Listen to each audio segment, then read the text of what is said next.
কেকটা বানাতে গিয়ে আমার মাথাই খারাপ হয়ে গেছিলো। হ্যালো ফ্রেন্ড, কেমন আছো? আশা করি সকলে খুব ভালো আছো, আর আমি ভীষণ ভালো আছি। আর কেকটা বানাতে গিয়ে কেন মাথা খারাপ হয়েছিল চলো এবার শুরু করি। আর এই মানে কেকটার ক্রিমটাতে আমার মেন প্রবলেমটা হয়ে গেছিলো। তো প্রবলেমটা দেখতেই পারছো, আমি কিছুতেই ফিনিশিং আনতে পারছিলাম না। মানে এক এক সময় এমন হয়, এত কাজ করার পরও এক একটা কেকে ফিনিশিং আনতে এত প্রবলেম হয়, কার কী হয় আমি জানি না। হয়েই থাকে মাঝের মধ্যে, যখন একটু তাড়াহুড়োর অর্ডার থাকে না, সেই সময়ে এরকম ফিনিশিংটা আসতে চায় না।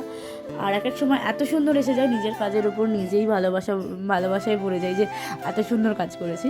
তো যাই হোক, আর মানে ক্রিমটা বারবার ফেটে যাচ্ছিলো। আমি আমার মনের মতো মানে ফিনিশিং আনতেই পারছিলাম না কিছুতেই, কোনোভাবেই এটা ঠিক করতে পারছিলাম না। ক্রিমটা একটু বেশি বিট হয়ে গেছিলো, সেই জন্য এটা ওরকম হচ্ছিলো। ক্রিমটা ফেটে ফেটে যাচ্ছিলো। আর কম বিট করার পরও ক্রিমটাতে কিছু একটা প্রবলেম হচ্ছিলো, যেটা আমি বুঝতে পারছিলাম না। এই ফিনিশিংটা দেওয়ার পরও আমি আবার এটাকে মুছে ফেলেছি, তোমরা একটু পরেই দেখতে পাবে। দিয়ে আমি পুরোটাকে হালকা গ্রিন কালার করে দিয়েছি। মুছে আমি পুরো গ্রিন কালার করে আবার ফিনিশিং আনার চেষ্টা করেছি। মানে যতক্ষণ না পারফেক্ট হচ্ছে ততক্ষণ আর কি ছাড়বো না, এরকম একটা ভেবেই নিয়েছিলাম। তো তারপরে আমি অনেক কষ্ট করে এটার ফিনিশিং এনেছি। আর পুরো ভিডিওটাও আমি ঠিক করে করতে পারিনি, আমি ফটোটা কাটিং করেছি কিভাবে কি করেছি। ফোন মেমোরি ফুল হয়ে গেছিলো, ফুল হয়ে যাওয়ায় আর পুরো ভিডিওটা কন্টিনিউ করতে পারিনি। কিন্তু যতটুকু আমি ক্লিপ নিয়ে রেখেছিলাম, আমি ভেবেছিলাম তোমাদের সাথে শেয়ার করব।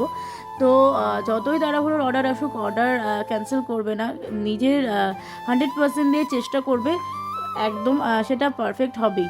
তার মধ্যেও প্রবলেম হচ্ছিলো, আমার ফটোটা একটু ছোট দরকার ছিল, কিন্তু একটু বড় হয়ে গেছিলো সাইজে। কিন্তু তাও খারাপ লাগছিল না, আমি এটাকে অ্যাডজাস্ট করে দিয়েছিলাম, দেখতে ভালোই লাগছিল। উপরে একটা খেলার বল দিয়ে দিয়েছিলাম, আর এমনি দুটো ফটো আমি এতে অ্যাড করে দিয়েছিলাম। তোমাদের এত প্রবলেমের মধ্যে থেকেও আমি কেকটার আউটলুকটা কতটা ভালো আনতে পেরেছি তোমরা অবশ্যই কমেন্ট করে জানিও। এরকম আরও নতুন নতুন ভিডিও দেখতে হলে আমার চ্যানেলটা সাবস্ক্রাইব করে আমার পাশে থেকো। আর দেখা হচ্ছে নেক্সট ভিডিওতে। Tata, bye bye.